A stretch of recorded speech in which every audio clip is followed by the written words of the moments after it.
Hey, it's Brianne Dick here. I'm the co-founder of the Visionary CEO Academy. And today I want to take you through the tool that we use to help our clients and to help ourselves prioritize and know exactly where to focus next in order to be able to scale sustainably, to be able to scale without burnout, and to be able to scale with our values intact. Because the truth is that once you've hit the kind of $250,000 a year mark or thereabouts, there are a very small set of things that are going to slow you down, trip you up, or potentially burn you out. And there is also, no surprise, 3 solutions that you then want to be focusing on, that if you address those things and you implement those solutions, you'll be able to scale, and not just scale, but actually do it sustainably. So I want to take you in this video through those 3 problems and the 3 solutions. And then using that, we can identify for you a bit of a plan in terms of where do you need to focus first and next in order to get your business scalable. Now, a bit of a disclaimer before I actually take you into the audit itself.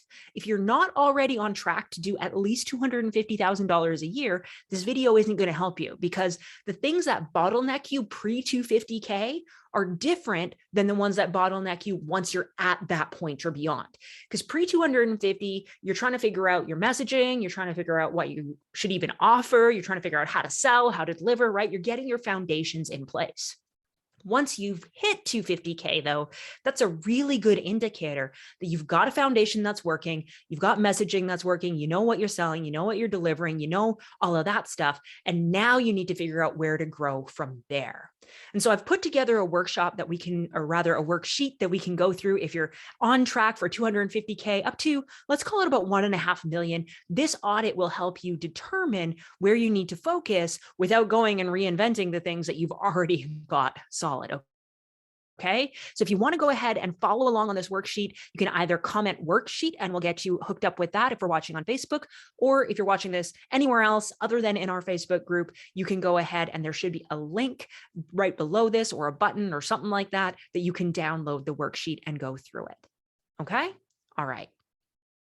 So what are the challenges that we start to encounter at 250K that are different than what we encountered previously, right? Because again, pre-250K, we're trying to figure out messaging, we're trying to figure out what our offer is, we're trying to figure out what works and doesn't.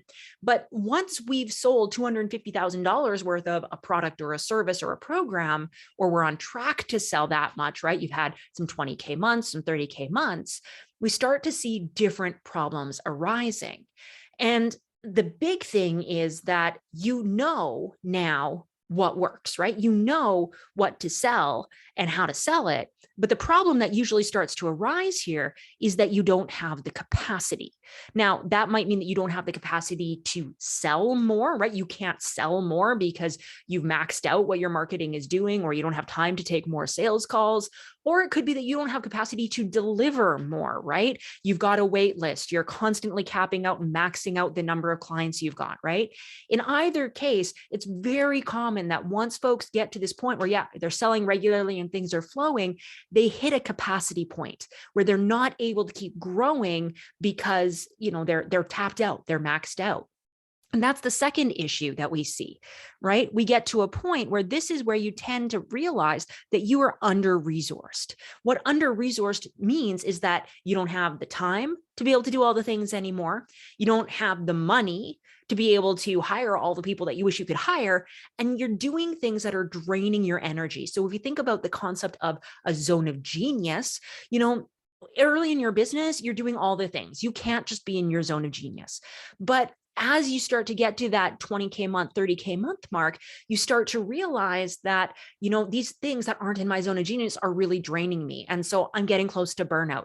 I don't have enough time. I don't have the money to hire the people that I want. These are all versions of being under-resourced. And it is so common for this to hit once you're on the track for $250,000 a year or more. And that leads us to the third problem that people run into, which is that they're cash poor. anymore, right? They don't have the cash flow that they want to be able to reinvest because they're at capacity, right? So you're at capacity, so you want to hire people, but you can't hire people because you don't have enough money. But the reason you don't have enough money is because you need to sell to more people. And so you're stuck, right? Because you're cash poor. You can't hire the people that you want, but you need to hire more people and to be able to serve more people. And we create this like whole Gordian knot situation where like you can't untangle it. It doesn't feel like. And this is where we need to do this audit, and we need to go ahead and look at what's underneath these issues, what's underneath us being at capacity, under-resourced, and cash poor, and how can we address it in a way that's actually going to work? Because the truth is, even if you've got something and you're like, I got a little bit of capacity, I am resourced, okay, like I'm feeling okay, and I've got enough cash for now, the truth is there comes a point somewhere between 250,000 and usually about 800,000 when it stops working, and you have to step back and say, okay, this isn't scalable, so what do I do? Well, what you want to do is to really be able to fix these problems and have 3 solutions be in place. So instead of having no capacity, we really want to be able to have a way. I don't know why I call that number 2. That should be number 1.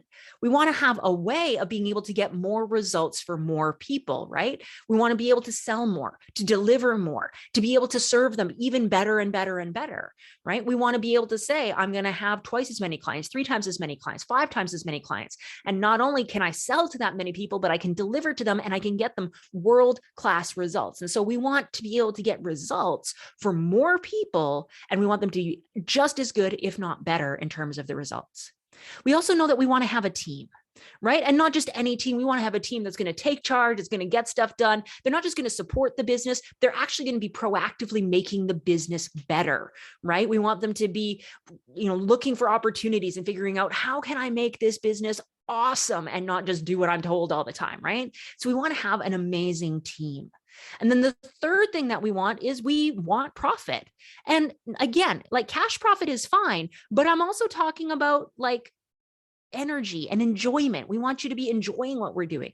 I want you to have the idea of time profit, right? I want you to think that you are not working so many hours, that you can actually take vacations, that you can actually, get away from the business every once in a while.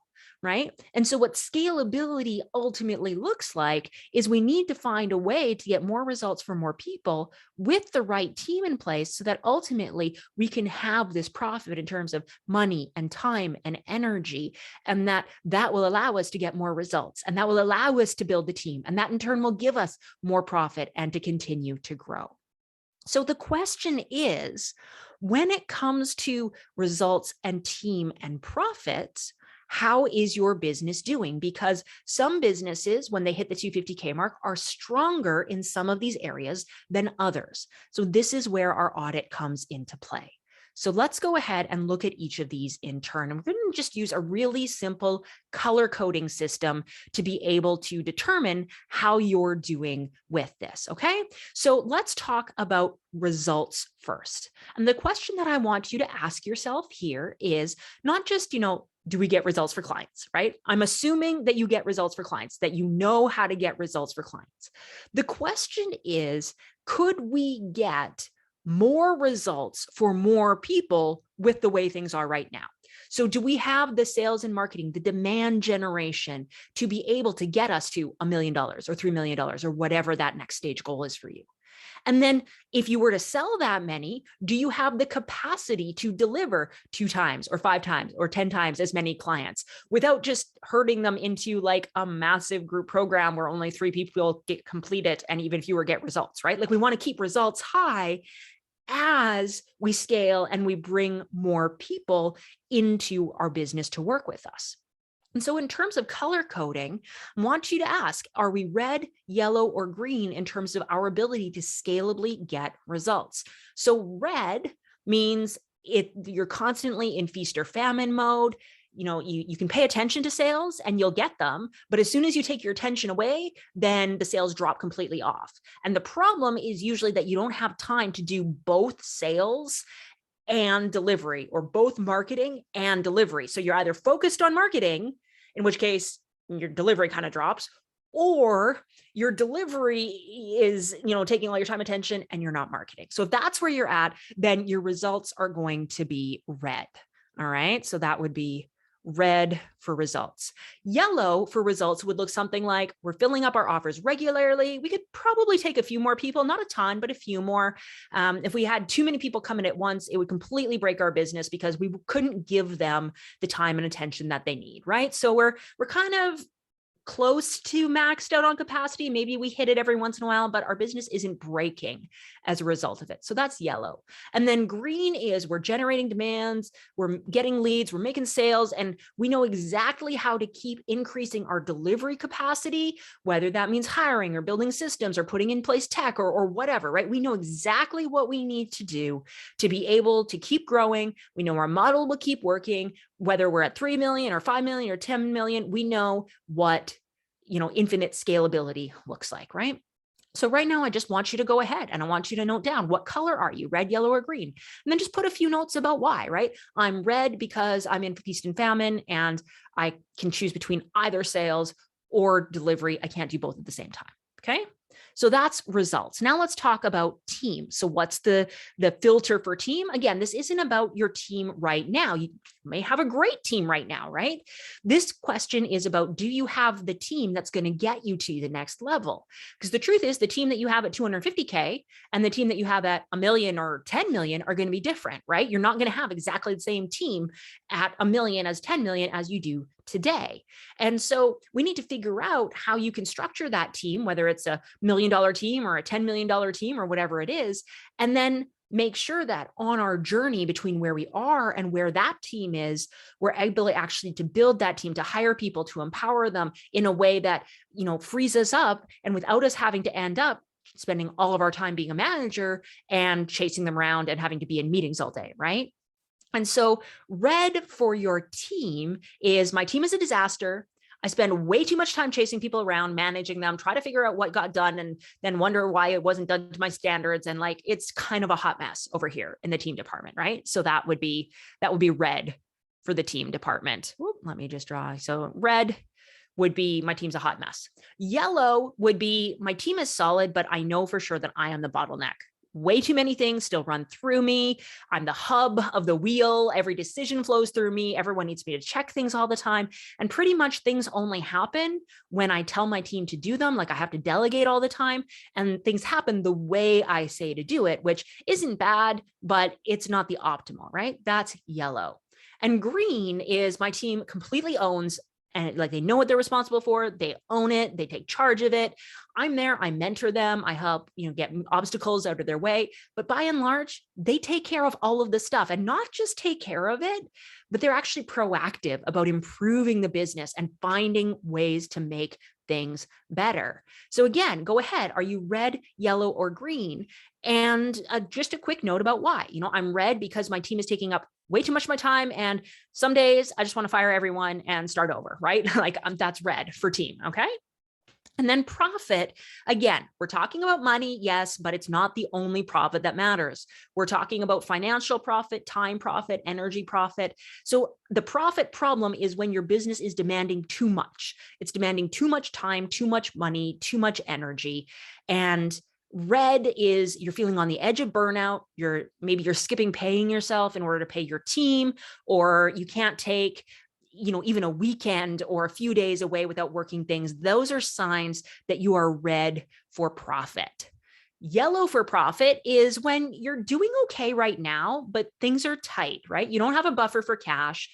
And then as long as you don't have any bad months, you'll be able to pay your bills. You probably are working more than you want, but you can disconnect for short periods of time, like a weekend or a long weekend here and there. Longer vacations, though, you're still checking in, you're still doing calls, you're still on email or on Slack or whatever it is. And the truth is that you've gotten rid of some of the work that isn't in your zone of genius, but you're still energetically spending too much time in your zone of competence, your zone of excellence, and it's draining you, right? You're not doing 100% of the time the work that you're meant to be doing. Green is you've got profit every month. right? You're doing the work you love. You can take time off when you want, uncontaminated, right? No one's going to bug you. No one's going to need anything. And when you take that time away, it's not just that your business will keep going, it's actually going to keep growing without you. And more than that, it's not just that you could take time off and you're being compensated well and you're doing the work you love, but it's true of your team as well. And they're able to take time off and the business doesn't fall apart and they're getting paid really well and they love what they do. That's the sign that your business is green for profit. So, I wrote red for the other ones. Why don't I go ahead and say, well, maybe you're green for profit? Although the truth be told, most people, when they're hitting this point and they're like, why am I not scalable? It's very unlikely that you're going to find yourself to be truly green in any one of these areas. That's why we do this audit, because we want to know where you need to focus. Do you need to improve your profit? Do you need to improve your team? Do you need to improve your results? What needs to shift for you to become infinitely scalable? All right, so those are the problems. And now that you've audited, you know where you need to focus. So let's go ahead and talk about what the solutions are to all of these things. Now, what most people try and do is they try and address these problems directly. So you realize that you have a profit problem, right? Profit was red or profit was yellow. And so you say, okay, I'm going to read profit first, and I'm going to open a whole bunch of bank accounts, and I'm going to hire a bookkeeper and an accountant. And, now I actually know what my numbers are. I've solved my profit problem. But that doesn't actually solve the root problem, because remember, the problem with profit wasn't that you didn't know how much you had. Knowledge is one thing, but how you actually use the resources in your business, how do you use the money that comes into your business to be able to grow it?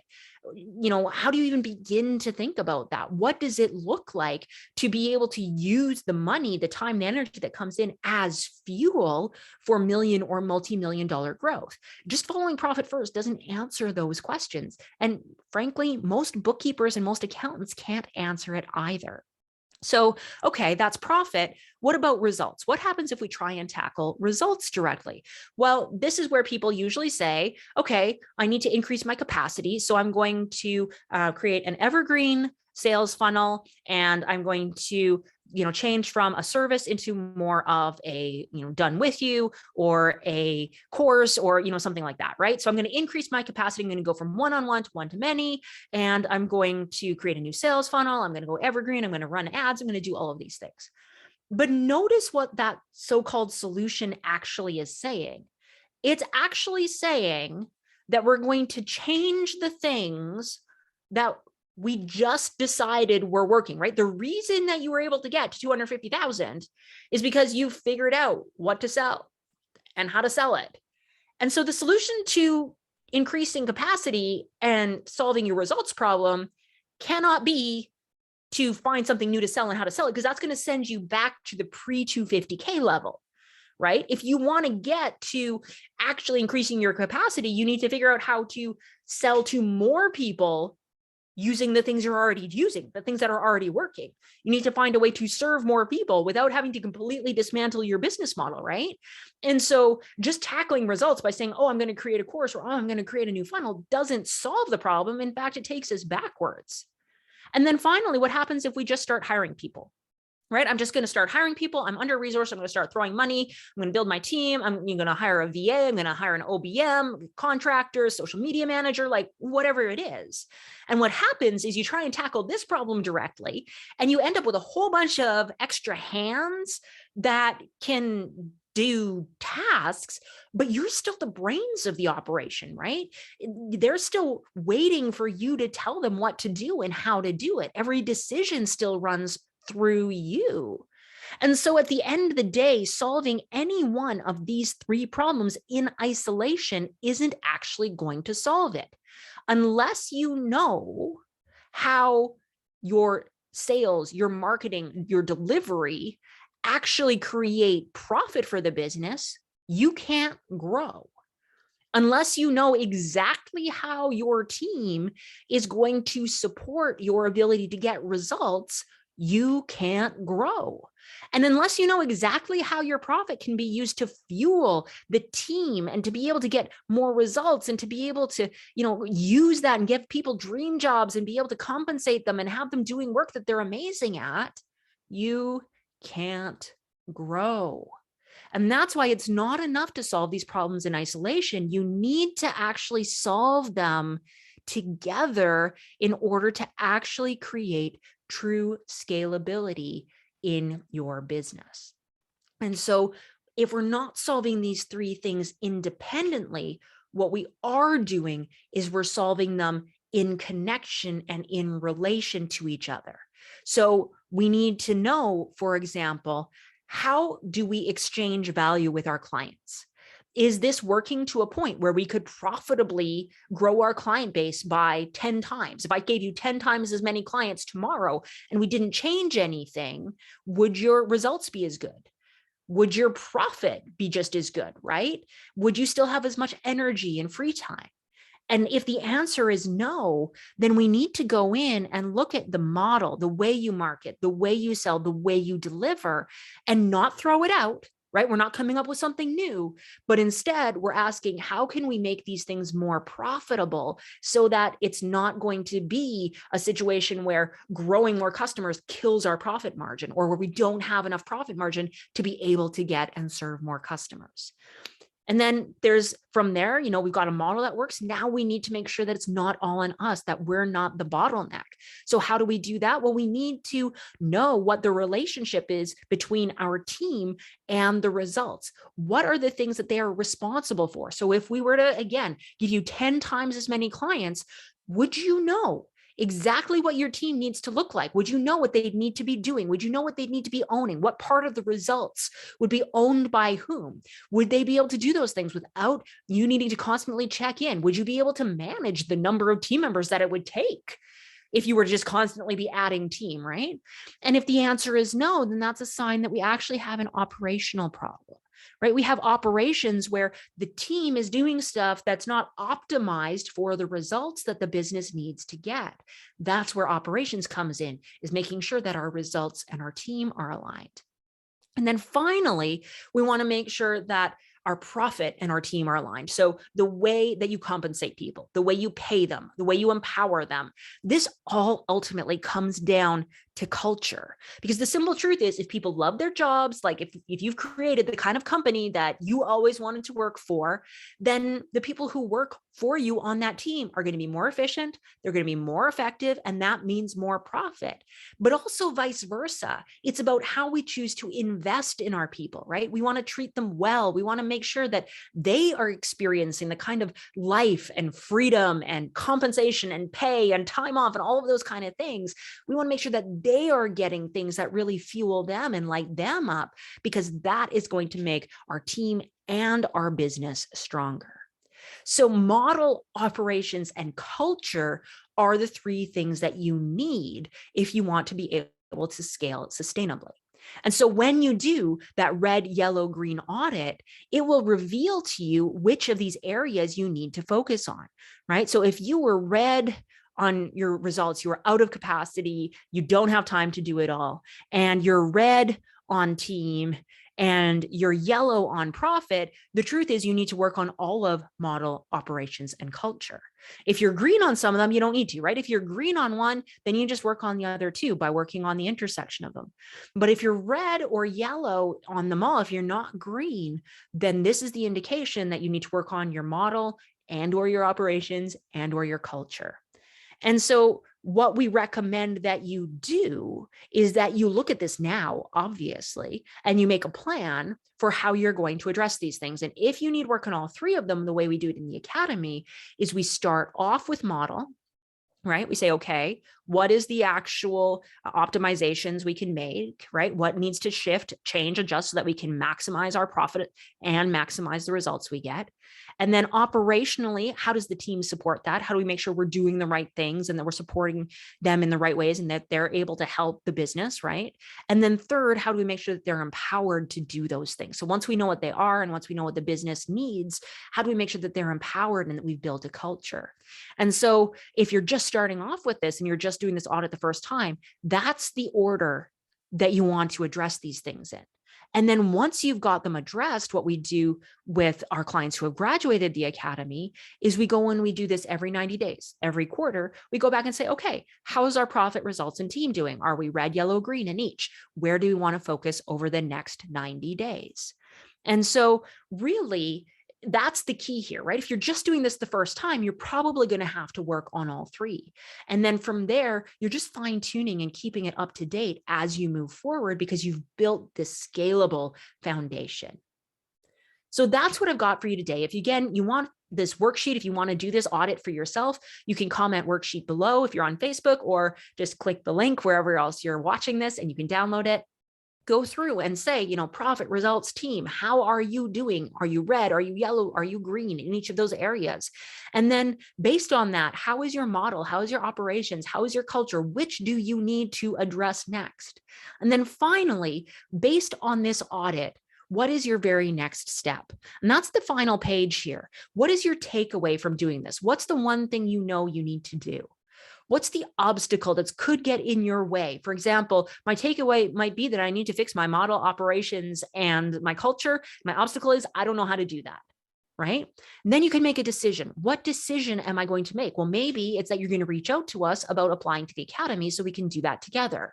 And what will be the outcome of you doing that step, of you making that decision, of you overcoming that obstacle? What will be the result? Your business, in this case, will become more scalable. And if your very next step is working with us and you're on Facebook watching this, go ahead, drop us a DM. If you're someone else, if you're somewhere else, then as soon as you click that button to get your audit checklist, you'll be able to connect with us to talk about, how we could start working together, and there'll be options and opportunities for you that way. So that's what I've got for you. This is the scalability audit. I hope it's been helpful. We'll talk to you again very, very soon.